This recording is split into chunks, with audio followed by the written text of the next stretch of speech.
Why are people trying to justify a cop shooting a stumbling man 7 times point blank?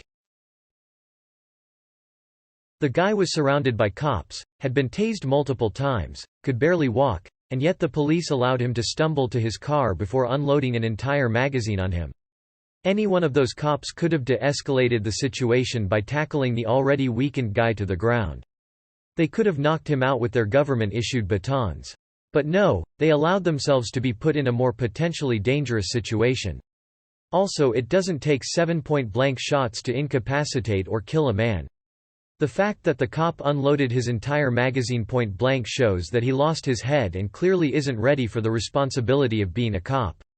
It takes 1 shot to kill or seriously wound a man, 2 if they double tap like they're trained to do at longer distances.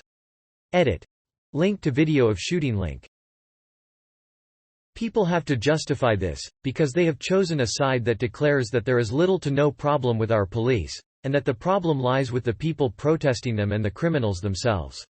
While most of us have accepted by now that there is a serious problem within our police force, whether you fall on the side of rampant racism or inadequate or improper training, and we get a little bitter vindication each time something like this happens.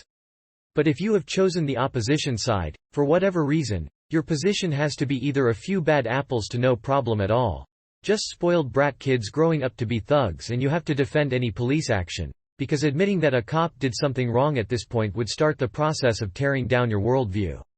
This is the danger of partisanship, and how extreme it's gotten. Most people in this world are sane people. Most people in this country don't actually feel that the police should have the job of judge, jury and executioner when dealing with suspected criminals. But they can't argue that if they've chosen the opposition side, because the opposition groupthink is that blue lives matter. And the problem lies elsewhere. It would be fascinating to watch if it wasn't so goddamn tragic. Remember when cops shot at a 71-year-old white woman in a blue pickup 103 times and only hit her twice when they were looking for a 34-year-old black guy in a silver pickup? The fact that the cop unloaded his entire magazine point blank shows that he lost his head and clearly isn't ready for the responsibility of being a cop. If you fire your weapon, you fire it until they stop moving. This is the training they get.